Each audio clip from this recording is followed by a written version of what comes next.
Thank you very much. Thank you very much, Ryan. So beautiful.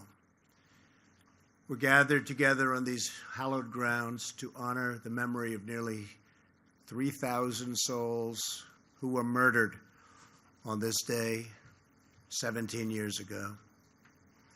We're here to pay solemn tribute to the 40 passengers and crew members on Flight 93 who rose up, defied the enemy, took control of their destiny, and changed the course of history. Today we mourn their loss, we share their story, and we commemorate their incredible valor.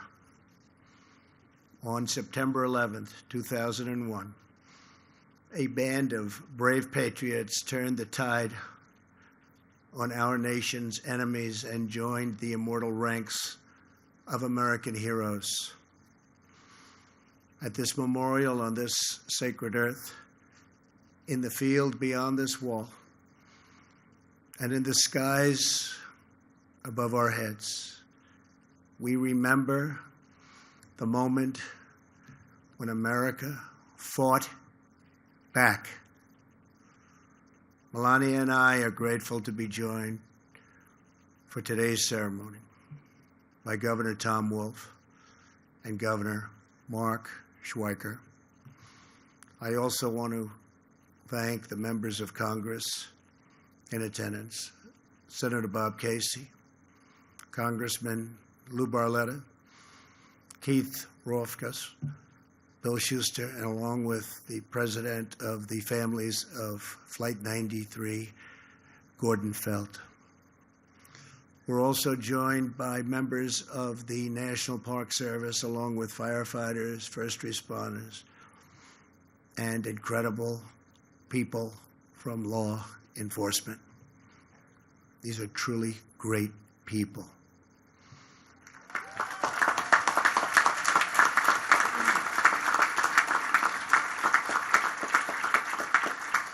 Some of you here today answered the call and raced to this field 17 years ago. You fill our hearts with pride, and I want to thank you on behalf of our country. Thank you very much.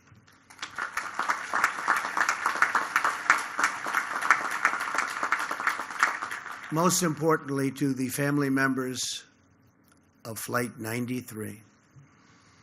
Today, all of America wraps up and joins together.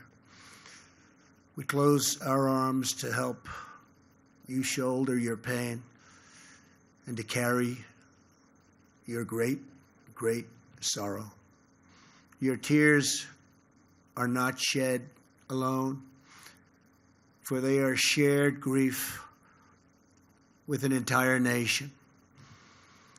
We grieve together for every mother and father, sister and brother, son and daughter who was stolen from us at the Twin Towers, the Pentagon, and here in this Pennsylvania field. We honor their sacrifice by pledging to never flinch in the face of evil and to do whatever it takes to keep America safe.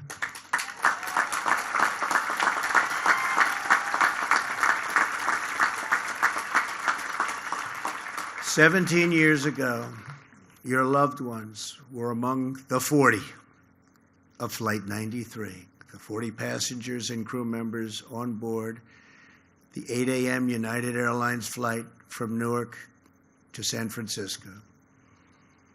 They were men and women from every background. They were young people returning from visiting family, moms and dads on business trips, and friends going and coming from birthdays and weddings. They boarded the plane as strangers, and they entered eternity, linked forever as true heroes.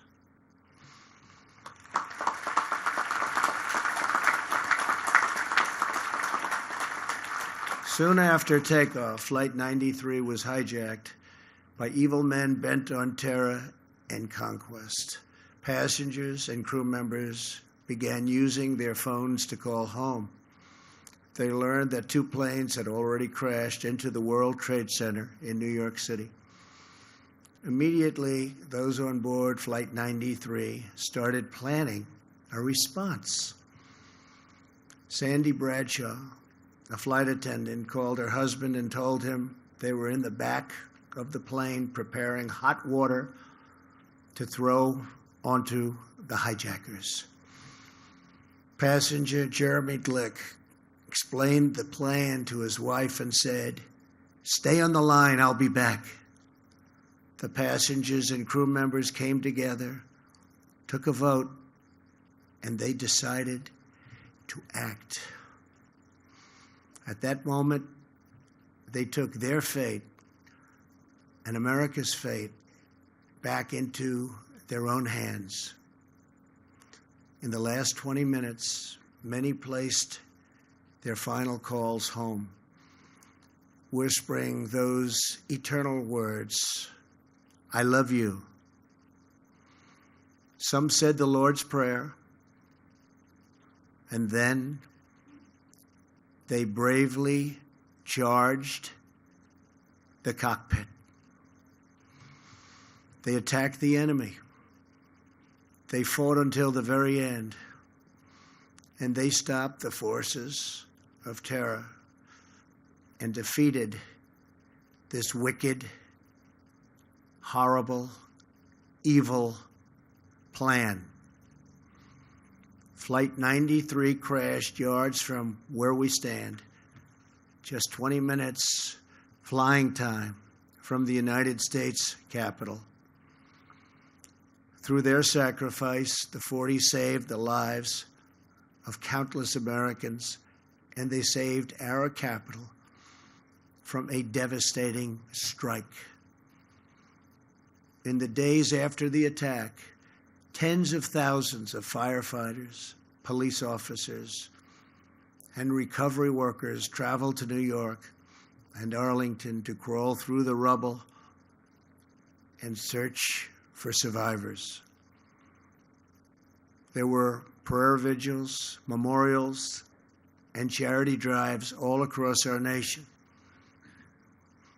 Here in Shanksville, many of you raised up the first memorial, a wooden cross, a chain-linked fence, mementos and tributes pouring in, and dozens of American flags. A piece of America's heart is buried on these grounds, but in its place has grown a new resolve to live our lives with the same grace and courage as the heroes of Flight 93. This field is now a monument to American defiance. This memorial is now a message to the world.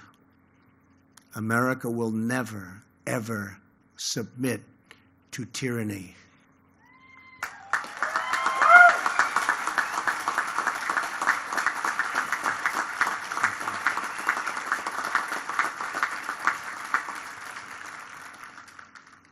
Since September 11th, nearly 5.5 million young Americans have enlisted in the United States Armed Forces. Nearly 7,000 service members have died facing down the menace of radical Islamic terrorism.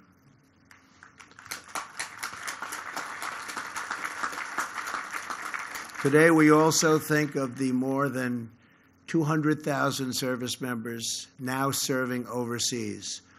And we think of every citizen who protects our nation at home, including our state, local, and federal law enforcement. These are great Americans. These are great heroes. We honor and thank them all.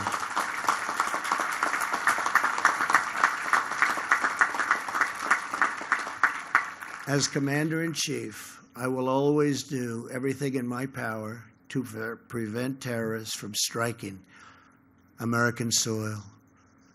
Here with us today is Dorothy Garcia Blockler. Her husband, Sonny, was one of the passengers on Flight 93. On September 11th, 2001, just over a month after their 32nd wedding anniversary. Sonny was on his way back from a business meeting. He called Dorothy, who he loved so much, called her on the plane and uttered her name before the line went dead silent. In the days after the attack, Dorothy told the investigators there was only one thing she wanted from this field: her husband's wedding ring. They would know it by the inscription etched inside. "All my love," it said, followed by the number 8269, the date of their anniversary. The officers, great people, promised to try, but in this field of records, it seemed certainly impossible. Dorothy began to pray, and she asked her friends to do the same. Days went by, then months. Still no ring. A week before Christmas, on December 19th, she heard a knock at the door.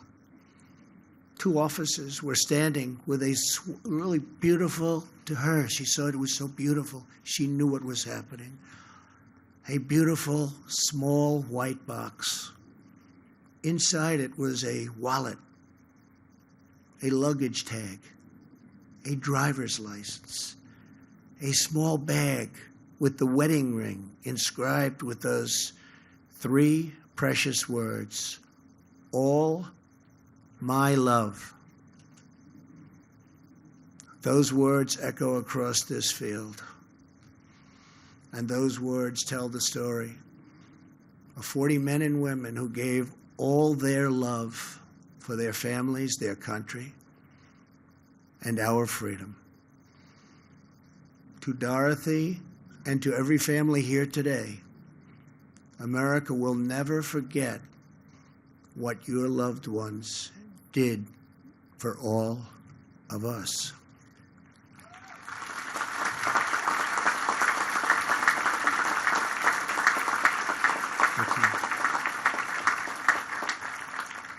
Earlier this week, you dedicated the final part of this memorial, the Tower of Voices. Standing at 93 feet tall, the Tower of Voices is now the first structure visitors see when they come to this now sacred ground. It will hold 40 beautiful chimes that ring throughout these fields, each a unique note, but all in perfect harmony. Each time we hear those chimes playing in the wind, we will remember the 40. We will remember their faces, their voices, their stories, their courage, and their love. And we will remember that free people are never at the mercy of evil, because our destiny is always in our hands.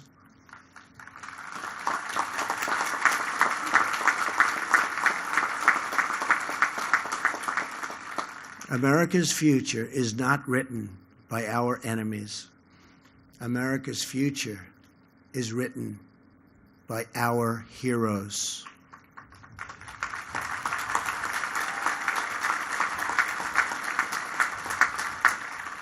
As long as this monument stands, as long as this memorial endures, brave patriots will rise up in America's hours of need, and they too will fight back.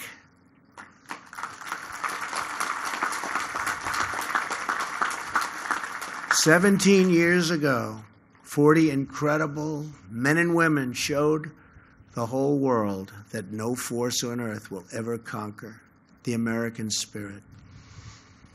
We treasure their memory, we cherish their legacy, and we ask God to forever bless the immortal heroes of Flight 93. Thank you, God bless you. God bless the families, and God bless the United States of America. Thank you very much. Thank you. Thank you very much. Thank you. Thank you, Father. Thank you very much.